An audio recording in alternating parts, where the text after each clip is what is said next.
The Forgotten Matriarch. My name is Evelyn Thompson, and for as long as I can remember, I've been the rock holding my family together. At 68 years old, widowed for a decade after losing my husband Tom to a sudden heart attack, I've lived in the same cozy bungalow in Oak Park, a quiet suburb just outside Chicago. The winters here are brutal, with snow piling up like forgotten regrets. But I've always found comfort in the routine, tending my garden in summer, knitting scarves for the grandkids in winter, and wiring money to my daughter Sarah every month without fail. Sarah, my only child, was 35 now, married to Jake for 8 years. They lived in a sprawling McMansion in Naperville, 5 bedrooms, a home theater, and a backyard pool that screamed success. But that success? It was built on my dime.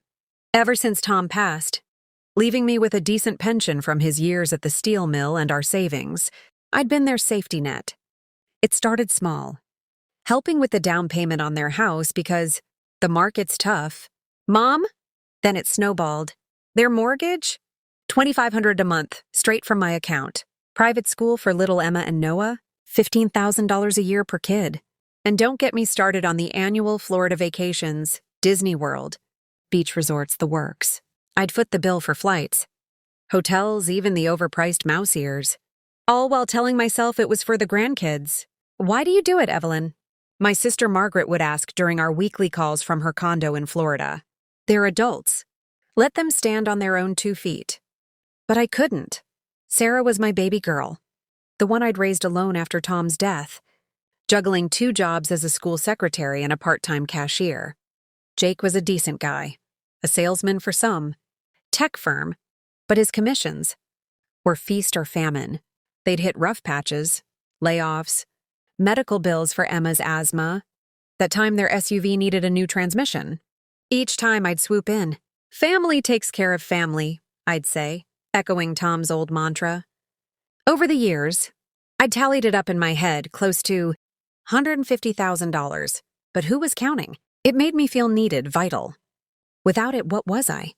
Just an old widow rattling around an empty house. That illusion shattered on a crisp October morning last year. I was sipping coffee, scrolling through Facebook on my iPad when I saw the photos. Sarah and Jake, beaming in front of the Little White Chapel in Las Vegas. Her in a slinky white dress, him in a sharp tux. Confetti rained down as they kissed under neon lights. The caption, "We did it." Eloped with our closest friends. Vegas wedding, each our love wins. Comments poured in from their buddies. Epic night. So spontaneous. But no mention of me. No call, no text. I wasn't even tagged. My heart plummeted. Sarah had been hinting at a wedding redo. They'd had a quick courthouse thing years ago, but she'd always dreamed of something bigger. I'd set aside $5,000 for a dress, venue deposit, whatever. We'd talked about it just last month over brunch at my place. Mom, it'll be perfect. You'll walk me down the aisle. Lies? Or had I misheard? I called her immediately, my hands shaking. Sarah, honey? I saw the photos. When did this happen? A pause, then her bubbly voice. Oh, Mom. Yeah, we decided last minute. Just flew out with a few friends. It was so intimate, you know? No drama. But I thought we were planning something together. I had money saved. Mom, it was just for close friends. We didn't want a big fuss. You understand, right? Close friends. The word stung like a slap. I, who'd paid for their honeymoon suite in Maui years ago, who babysat the kids every weekend so they could reconnect, who wired $1,000 last week for Noah's orthodontist? Not close enough. Jake got on the line, his tone placating. Evelyn, don't take it personally. Sarah was stressed. We kept it small. I hung up, tears blurring the screen. Scrolling deeper, I saw more pics. Their pals toasting with champagne. A limo ride down the strip. No family. Not even Jake's parents, but at least they lived in Texas. Me? I was a 20-minute drive away. That night, I lay awake, replaying every sacrifice. The Florida trips I'd skipped to save for theirs. The new hearing aids I'd put off because Emma needed ballet lessons. The loneliness I'd swallowed, thinking my generosity bought me a seat at their table. No more. The next morning, I logged into my bank app and canceled the automatic transfers. No more mortgage payments, no tuition checks. I texted Sarah, "Honey, I love you, but it's time you and Jake handle your own finances. I've given enough." Her response was swift. "Mom, what? We can't afford this. The house payment is due. Call me now." I didn't. For the first time, I prioritized me. I booked a spa day, massage, facial, the works. Something I'd denied myself for years. A week later, the calls turned desperate. Voicemails from Sarah. "Mom, the school called about tuition. Please, we're family." From Jake. "Evelyn, this isn't like you. Are you okay? Maybe we should come over." They did come over unannounced with the kids in tow. Emma and Noah ran to hug me, oblivious. Sarah's eyes were red-rimmed. "Mom, what's going on?" "You've always helped us." "Is this about the wedding?" "It was spontaneous." "It was exclusive," I said quietly. "And I'm tired of being the bank while I'm left out." Jake shifted uncomfortably. "We appreciate everything, Evelyn. But cutting us off cold turkey? That's harsh." "The kids!" "The kids will be fine," I interrupted. "You two are capable. Get jobs, budget. Like I did after Tom died." They left angry. Sarah muttering about ungrateful. Parents. I changed the locks that afternoon, just in case. Peace lasted 2 weeks. Then, a certified letter arrived from a law firm in downtown Chicago. My stomach knotted as I read. Sarah and Jake were suing me for elder abuse, claiming I'd shown signs of dementia and financial incompetence. They alleged I'd been manipulated by isolation into irrational decisions, endangering my well-being. They sought conservatorship, control over my finances, and damages. For emotional distress, elder abuse from me? The irony burned. They'd twisted my independence into senility.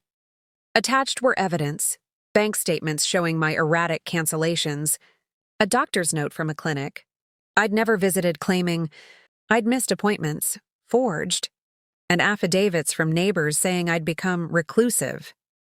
I called my old friend Linda, a retired paralegal. "Evelyn, this is serious. You need a lawyer now." She recommended attorney Carla Ramirez, a shark in elder law from a boutique firm in the Loop.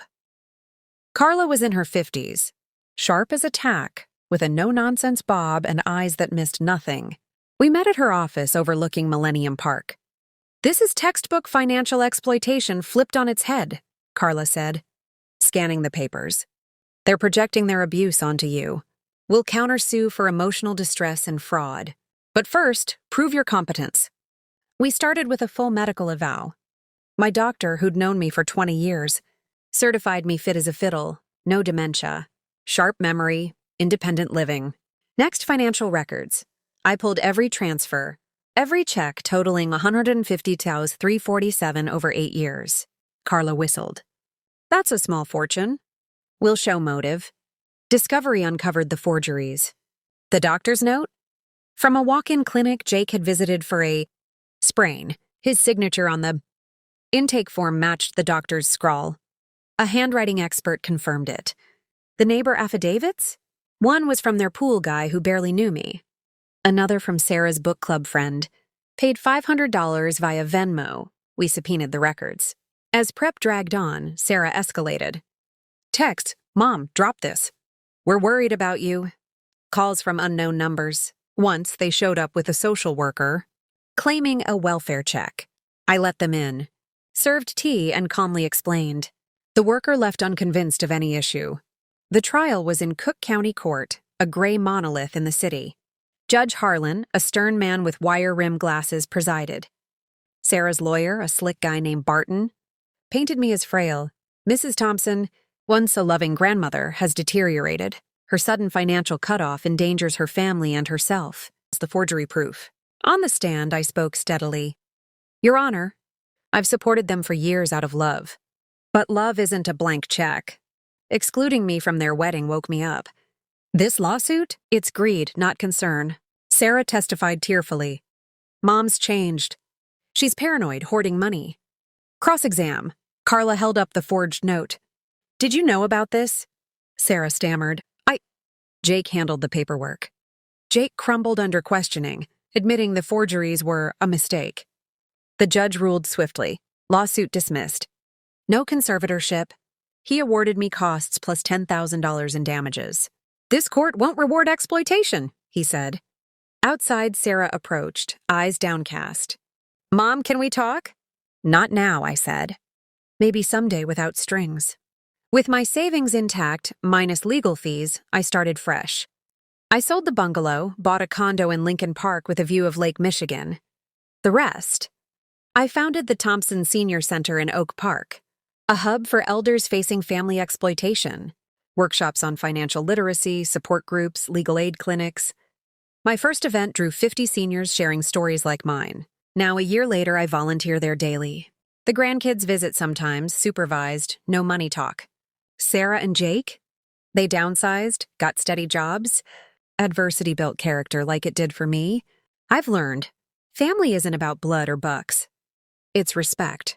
And at 69, I'm finally living for Evelyn. Word count 1998.